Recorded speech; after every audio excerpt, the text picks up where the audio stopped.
Hey, salut à toutes et à tous. Donc, enregistrement dans la foulée. Très rapidement, c'est l'intro de la suite de de la création de notre Slender, de notre gallinacé maléfique. Pas grand-chose à dire, à part que là, on va, dans cette vidéo, enfin attaquer le côté liaison avec ce qu'on a créé visuellement, ce que le joueur voit, et les comportements de notre gallinacé, de notre Slender. Donc, on va faire le lien entre la 3D et ce qu'on a vu avec le behavior tree, le blackboard, etc. dans la vidéo précédente. Donc courage, il y a encore pas mal de petites choses à voir, mais on va retomber sur des choses qu'on connaît déjà un petit peu plus. On va retourner sur du blueprint classique, sur, voilà, sur des choses qu'on connaît. Vous allez découvrir aussi de nouveaux nodes en blueprint, mais on revient un petit peu sur un terrain un peu plus connu.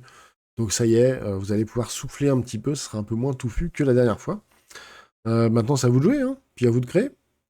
Donc pour tester tout ça, il va bien falloir que notre BP Slender utilise ce Blackboard, et surtout utilise le Behavior Tree, pardon, surtout le Behavior Tree en priorité. Donc pour faire ça, il faut qu'on lui dise, toi, tu es une intelligence artificielle. Lui, pour l'instant, il ne sait pas. Pour l'instant, il sait juste que c'est un personnage, mais c'est tout. Éventuellement, il sait qu'il a une forme de poule-poulet, chicken-chicken, mais il ne sait pas que c'est une intelligence artificielle. Donc pour lui dire que c'est une intelligence artificielle, eh bien, on réouvre notre tiroir à contenu, on se fait un petit clic droit, on va dans classe de blueprint, donc on va recréer en fait un blueprint, mais là, on va pas utiliser des classes communes. Ça, c'est celle qu'on utilise le plus souvent dans Unreal, mais en réalité, quand on déroule la liste toutes les classes, on en a beaucoup, beaucoup, beaucoup. Et on va chercher dedans AI Controller, puisqu'on cherche un objet, un type de blueprint, un type d'acteur qui va contrôler, qui va être capable de contrôler l'intelligence artificielle.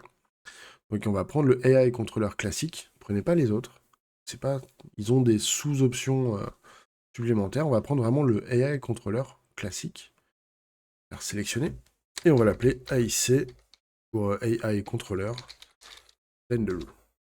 Ok.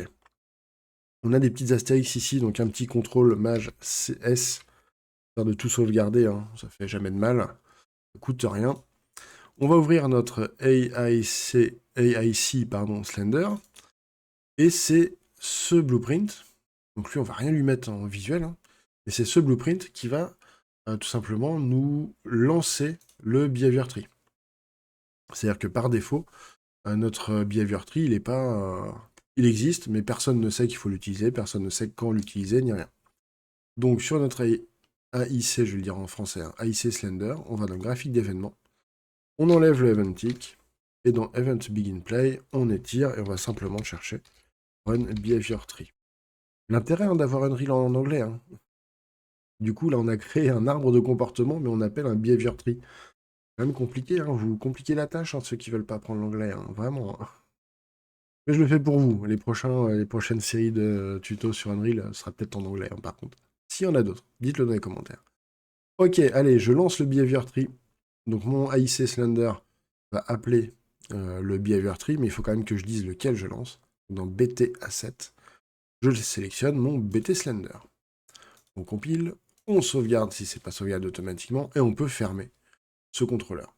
Vous voyez que lui, il a déjà des petits comportements prédéfinis, notamment un pass following, et du coup un composant de transform, donc pour des déplacements, pour du redimensionnement, etc. Donc pas dans les détails, c'est une classe de blueprint déjà créée par Epic pour Unreal, donc ça fonctionne très bien comme ça. On reste sur quelque chose pour les débutants. On peut d'ailleurs fermer, j'en profite pour fermer mes tâches. On va garder notre behavior tree ouvert quand même. Et maintenant, on va revenir sur notre Slender et on va lui dire, hé, toi, tu vas te faire contrôler par un contrôleur d'intelligence artificielle. Pour faire ça, on va dans valeur par défaut de la classe et on va chercher alors, en français, je cherche donc pion, non pas les surveillants de collège et de lycée, mais bien dans le pawn. On va vérifier que AutoPossess Player, c'est bien désactivé, c'est-à-dire que c'est pas le joueur qui va contrôler ce personnage. Normalement, par défaut, c'est désactivé. Ensuite, on va changer en principal le AI contrôleur class. Donc, par défaut, il a un contrôleur basique qui n'appelle pas notre behavior tree. Donc, nous, on veut notre AIC Slender, qui lui va appeler notre behavior tree, notre arbre de comportement qu'on vient de faire ensemble. Et dans AutoProcess AI, on va simplement prendre l'option maximale quand c'est placé dans le monde ou quand c'est spawné. La différence, c'est que, alors nous, on aurait pu laisser Placed in World puisqu'on va mettre un seul poulet à nous poursuivre. Mais imaginez que vous faites un jeu où vous avez par exemple un spawner de zombies. C'est rien, si vous faites un jeu avec des hordes de zombies qui doivent vous attaquer et tout. L'avantage, c'est que si vous laissez que Placed in World, tous les zombies qui vont apparaître après le lancement du jeu ne vont pas être gérés par l'intelligence artificielle. Ça va être un peu emmerdant. Donc il faudra les mettre sur Spawned. Et si vous voulez être sûr de rien louper, vous mettez les deux. Bien sûr, l'idéal, c'est quand même de séparer à chaque fois. Soit, en fait, le Placed in World, c'est au démarrage du jeu. Soit lorsqu'on fait apparaître les ennemis, peu importe quand. Enfin, ou les PNJ, peu importe quand. Et ici, on a vraiment les deux. Moi, je vais mettre les deux. C'est pas forcément ce qu'il y a de plus optimisé, mais pensez quand même à ce genre de choses, à y réfléchir un petit peu. Là, on va mettre les deux. On imagine qu'on peut très bien, avec le temps, faire apparaître d'autres poulets si vraiment le joueur est trop fort. Ok. Donc, on a vérifié tout ça. Et maintenant, on va aller mettre notre poulet dans notre niveau. Je réfléchis, mais je crois que je n'ai rien oublié. Alors, on revient sur notre niveau. On remet de la lumière. On réouvre notre tiroir à contenu. On prend notre BP Slender. Voilà, on va venir le positionner. Essayez de le mettre un peu loin. Un peu loin de vous. Alors, nous, on est là. Ok, donc moi déjà le personnage, je vais le déplacer. Le personnage, c'est le player start, hein, si vous le cherchez dans l'organizer. Player start, hop. Et mon Slender, on va le mettre. Ouais, on peut le mettre là, on risque de le voir comme ça. Mais avant de tester, il y a quelque chose de très important. C'est-à-dire que là, si on demande à notre jeu de rechercher un joueur, ou enfin de rechercher un point aléatoire dans un rayon de 1000, techniquement, il pourrait rechercher aussi sur 1000 en hauteur et sur 1000 en dessous. Sauf qu'on s'en fout, parce que là, il n'y a rien, il n'y a pas de point, en fait, il n'y a pas d'endroit atteignable par notre poulet, par notre Slender. Donc il faut, pour les intelligences artificielles, qu'on rajoute ce qu'on appelle en anglais un nav mesh bound volume, et en français, on va le chercher ensemble. Donc en gros, ça va être la zone dans laquelle on va pouvoir effectuer ces actions de recherche et dans laquelle les intelligences artificielles, pardon, vont pouvoir se déplacer. On l'utilise aussi pour des déplacements, par exemple au clic-souris, des choses comme ça, mais on l'utilise principalement pour de l'intelligence artificielle. Donc pour ajouter cette espèce de zone, on va aller dans Ajouter rapidement au projet. On va aller dans... Alors je suis désolé, hein, c'est en français. Ok, c'est le premier. Volume, donc le petit Ajouter rapidement au projet, volume, et volume de limite de maillage de navigation. Et quand vous passez la main dessus, vous avez le nom en anglais qui s'affiche, le Nav Mesh Bounds Volume. On le met, et on a un petit rectangle qui apparaît. Ce rectangle, en fait, ça va être la zone de recherche des points atteignables, et ça va être dans cette zone que notre poulet va pouvoir se déplacer. On va faire, ce qu'on va descendre cette zone, et puis on va l'augmenter un petit peu. Alors vous allez voir, pas énormément pour l'instant, on va beaucoup plus l'augmenter, surtout en hauteur, en largeur. Et le problème, c'est que là, on ne sait pas trop... Alors, on sait que notre zone de recherche va être contenue dans cette espèce de brique, mais on voudrait voir à quoi ça ressemble. Eh bien, on appuie sur la touche P, et notre touche P nous donne cette prévisualisation. C'est-à-dire que si je laissais comme ça, mon poulet ne pourrait rechercher un point à atteindre que dans cette zone verte, et ne pourrait que se déplacer dans cette zone verte. Sachant qu'en plus, il ne pourrait pas venir ici, puisque les zones ne sont pas reliées, donc il ne pourrait pas se téléporter. L'avantage de la touche P, c'est que ça vous permet de voir vraiment les endroits atteignables. Voilà, on va augmenter un petit peu notre taille. Alors, il faut réussir à être un petit peu malin. Par exemple, je sais que mon Slender va pas pouvoir monter tout en haut là, donc on peut baisser un petit peu ma zone, enfin réduire la hauteur, hop, la baisser éventuellement, tac. L'objectif, c'est d'avoir la zone la plus proche possible de la réalité de votre terrain pour éviter eh bien, d'avoir trop de calculs inutiles. Ça sert à rien de chercher un point ici qui va être inatteignable, puisque notre Slender ne pourra pas y aller. Donc ça sert strictement à rien de chercher ici. Donc on essaie de se mettre au plus proche du terrain. Si vous voulez, on pourra faire une vidéo hors série dédiée à ça. Il y a beaucoup d'options. Vous voyez ici, on ne peut pas aller trop près des murs. Mais parfois, ça peut être utile de pouvoir aller un peu plus près des murs. Ou des choses comme ça. On a pas mal d'options. On peut arrondir un peu plus nos zones. Pour l'instant, on va rester simple. On va partir vraiment sur notre config de base. On appuie sur P pour cacher la zone. Et puis, on va pouvoir tester. Hop. Et mon poulet se déplace tout seul. Et ça, c'est cool. Alors bien sûr, les animations, on les verra la prochaine fois. Sauf que mon poulet, il se déplace tout seul, mais... j'ai beau lui passer devant, il s'en fout. Rien à foutre. Enfin, mon Slender, allez, mon Slender. Mon Slender s'en fout, c'est inquiétant, ça fait peur. Eh bien, pourquoi il s'en fout? Tout simplement parce qu'on lui a pas dit comment nous détecter. Il ne sait pas nous voir, il ne peut pas nous voir pour l'instant. Donc on va modifier bien sûr tout ça. On revient sur notre BP Slender. Et on va rajouter un comportement en cliquant sur composant, ajouter. Ça va être un pawn sensing. Hop. Et le pawn sensing, c'est tout simplement, on va rajouter des sens. Donc, comme les 5 sens humains, pardon, pas les 6. C'est avec Bruce Willis. Les 5 sens humains, là, on va pas en mettre 5. On va avoir le bruit et la vue, tout simplement. Sachant qu'on va utiliser pour l'instant que la vue. Là encore, si vous voulez qu'on fasse des petites modifs ensemble en vidéo, vous le dites dans les commentaires pour qu'on rajoute l'audio. Je pense que ça pourrait être intéressant pour pousser le truc un petit peu plus loin. Mais éventuellement, on verra ça beaucoup plus tard dans la série. Vous me dites en commentaire si ça vous intéresse. On va vraiment gérer que la vue du poulet. Et la vue, elle est symbolisée par cette espèce de cercle en fil de fer vert. Première chose qu'on va faire, c'est qu'on va réduire la vision périphérique, l'angle de vision périphérique de notre IA, donc dans ces détails à droite. Au lieu de la mettre à 90, on peut la mettre par exemple à 70. Hop. Alors je sais que la plupart des gallinacés ont une vision périphérique très importante, puisque les yeux sont plutôt situés sur les côtés de la tête que devant, mais pour le bien de ce tuto et de cette série, on va réduire un petit peu le champ de vision. Hop, pardon. On réduit un petit peu le champ de vision, on s'éloigne un petit peu du réalisme.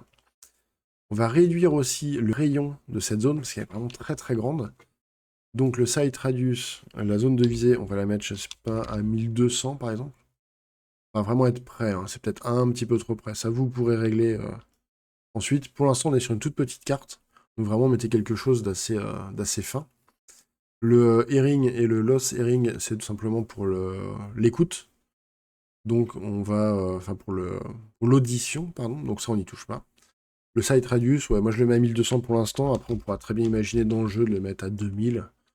Je ne sais pas, où on pourra imaginer que le poulet mange des graines radioactives et ça lui augmente temporairement sa vision. Mais voilà, pour l'instant, je le mets à 1200. Il faudra augmenter après pour que ça soit un petit peu plus réaliste. Donc, ça y est, on lui a donné la faculté de voir d'autres objets, de voir d'autres acteurs, de voir d'autres personnages. Maintenant, on va retourner sur notre graphique d'événement. Et on va tout simplement enlever tous ces nodes qui sont ici, le Begin Play, le Actor Begin Overlap et le Event Tick. Et on va faire un petit clic droit. On va chercher Pawn Sensing. Non, Unsee Pawn, pardon. Hop. Le Unsee Pawn. Je suis désolé, je suis déstabilisé par les chats. Et donc on sélectionne bien notre comportement Pawn Sensing. On se fait un petit clic droit et on va chercher Pawn. Le répartiteur d'événements Add Unsee Pawn. Ce qui veut dire que lorsqu'on se voit un pion, lorsqu'on voit un personnage, eh bien on va déjà vérifier si c'est bien notre joueur qu'on voit. On peut imaginer qu'on va mettre d'autres animaux qui se promènent, par exemple. On vérifie déjà que c'est bien notre joueur, donc On prend le pawn, on se fait un petit cast to BP first person character. Ça, on a déjà vu ça précédemment. Si c'est bien notre first person character, on va tout simplement récupérer et modifier une valeur du blackboard. On va dire dans notre blackboard que notre valeur voix joueur est valide. Et elle est vraie, elle est true. Donc on va se chercher un petit get AI controller, puisque c'est lui, c'est notre contrôleur d'intelligence artificielle qui va être capable d'accéder au blackboard, au tableau noir, donc aux valeurs qu'il y a sur le tableau noir. Et par défaut, dans le contrôled actor, donc quel acteur est contrôlé par notre contrôleur d'intelligence artificielle? Eh bien, c'est nous-mêmes, c'est notre Slender, donc c'est tout simplement self. Get a reference to self. Là, on est obligé de le dire selon les nodes, on n'est pas forcément obligé de le dire, des fois c'est rempli automatiquement. Là, il faut bien qu'on dise qu'on récupère le contrôleur d'IA de nous-mêmes, du Slender. Ensuite, une fois qu'on a ça, notre AI controller va être capable de récupérer le blackboard qu'il utilise, donc en faisant un petit get blackboard, la fonction. Et enfin, je suis déconcentré par les chats qui jouent, pardon. Et enfin, eh ben, on va tout simplement modifier une valeur booléenne. Donc on étire le get blackboard, set bool, hop, set value as bool. Donc on va modifier une valeur booléenne. Qui c'est notre joueur. Et la clé qu'on va modifier, donc là c'est pas une variable, c'est une clé. On étire le keyname et on va chercher make literal name. En gros, c'est simplement, on va pas créer une variable, même si techniquement on pourrait créer une variable. Là, on va simplement écrire le nom de notre variable et de notre clé, pardon, que je me mélange pas. Et notre clé s'appelle voix joueur, donc vous avez intérêt à bien l'écrire comme vous l'avez écrit précédemment. Et on dit que cette valeur booléenne est vraie. On compile. Et maintenant, on va pouvoir lancer.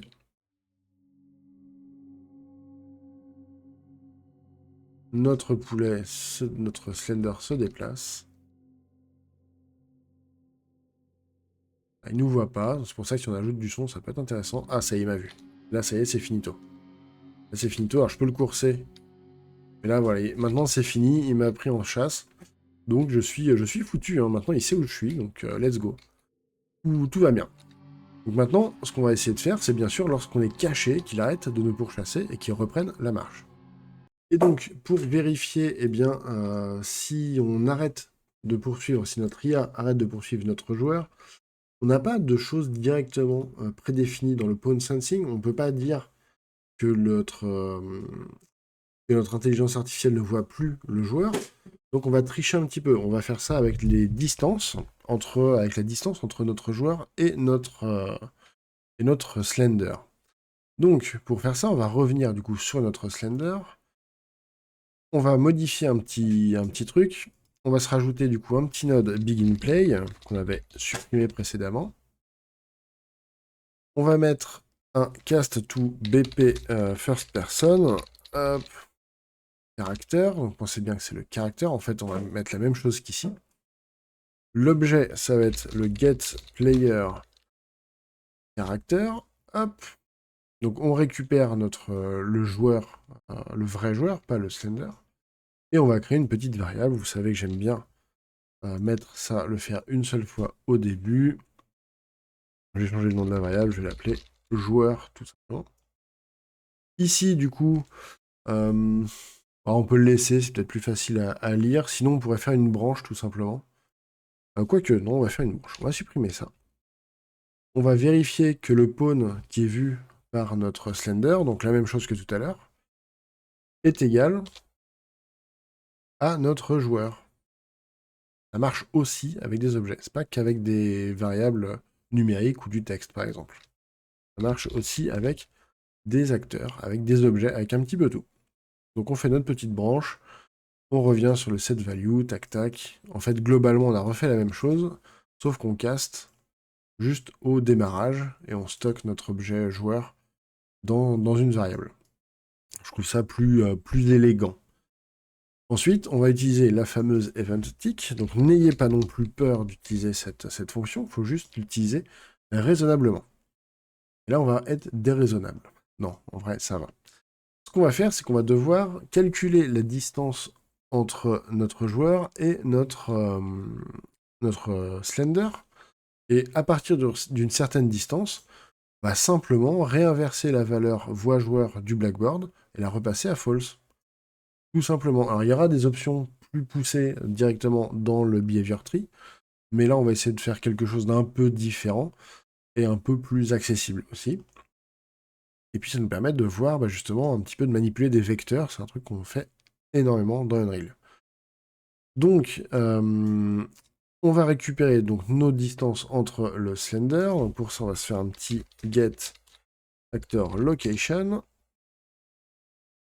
La target, c'est le self. Alors, vous vous souvenez, ici, tiens, bon, là, en plus, sur le même écran, j'avais mis un node self ici, puisque par défaut, on n'avait rien de noté. Là, directement, on a self qui est noté. On pourrait très bien remettre un petit get reference to self. Là, c'est déjà noté, donc il n'y a pas besoin de rajouter un node. Je reprends le deuxième, enfin le get actor location, je le sélectionne, CTRL D. Et ici, la target, ça va pas être notre Slender, ça va pas être notre acteur actuel. Donc on va étirer ici, et alors plutôt qu'étirer, on va plutôt prendre notre joueur qui est là. C'est ce qu'on a fait au tout début. Et donc on va récupérer ici la position de notre joueur. Ensuite, on a une fonction qui va directement, toute seule, comme une grande, nous calculer sous forme de vecteur, enfin nous calculer la distance entre deux vecteurs. Hop, et ça nous renvoie du coup un float, donc une valeur avec des virgules.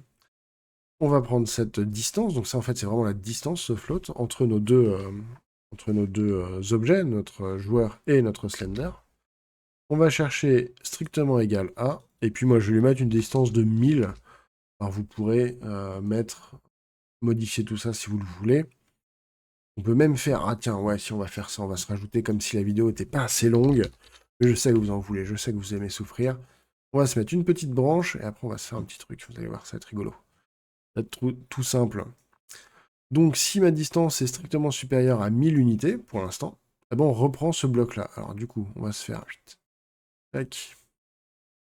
Rendre ça un petit peu plus compact. Je sélectionne ce bloc, je vais en dessous, CTRL D. Et donc, j'utilise bien la sortie vraie de ma condition. Je pense à décocher le booléen, parce qu'on veut repasser à faux notre valeur, notre clé voix joueur. Et tout à l'heure, enfin juste avant, je vous ai dit, ici j'ai mis 1000, vous pouvez le modifier comme vous voulez. Et bien justement, ce qu'on va faire, c'est qu'on va recréer une variable à partir de ça. Donc ça, promote to variable, vous commencez à connaître. Comment on va l'appeler? Distance. Distance joueur Slender. Ça vous parlera. Vous essayez de trouver un nom peut-être plus pertinent et proposez dans les commentaires. Ça va que je force un peu ou pas? Donc notre distance joueur Slender. Très bien. Par défaut, je compile. Par défaut, c'est bien 1000. En fait, ce qu'on va faire, c'est qu'on va venir cocher ici dans les détails de cette variable instance modifiable. C'est-à-dire qu'on va pouvoir modifier directement depuis notre niveau en sélectionnant mon petit Slender, mon petit poulet. Je devrais pouvoir la retrouver dans ma liste de détails en bas à droite. Par défaut, distance, joueur, Slender. Ce qui fait que je peux la modifier directement ici. L'intérêt de ça, c'est tout simplement que je ne suis pas obligé de réouvrir mon blueprint Slender. Imaginons que j'ai arrêté de travailler dessus. Je suis en train de faire des tests, je sais pas, de lumière, de son, peu importe. J'ai pas envie de réouvrir, j'ai déjà 14 onglets d'ouvert, j'ai pas envie d'en ouvrir un autre. Et bien je peux modifier ma valeur ici. Pour tester, c'est vachement plus pratique. C'est quand même beaucoup plus simple de l'avoir ici. Donc je trouve que c'est assez, assez intéressant. Il ne faut pas le faire à toutes les variables, sinon vous allez vous retrouver avec une liste de variables longue comme le bras dans le niveau sur chaque objet. Mais sur certaines valeurs, notamment la vitesse max du joueur, des choses comme ça, que vous voulez pouvoir tester un petit peu, voir si votre niveau est cohérent, si par exemple des plateformes sont assez espacé ou trop espacé, des choses comme ça. Ça peut être vraiment intéressant de pouvoir modifier ces valeurs directement dans le niveau, dans les instances. Et sachant que ça peut être utile aussi quand vous ferez du spawn de zombies, par exemple, ou de choses comme ça. Vous pouvez très bien imaginer que cette valeur va être modifiable avec d'autres objets et modifiée un petit peu de façon aléatoire. Bref, voilà, on a dévié, mais c'est pas trop grave. On va lancer notre test.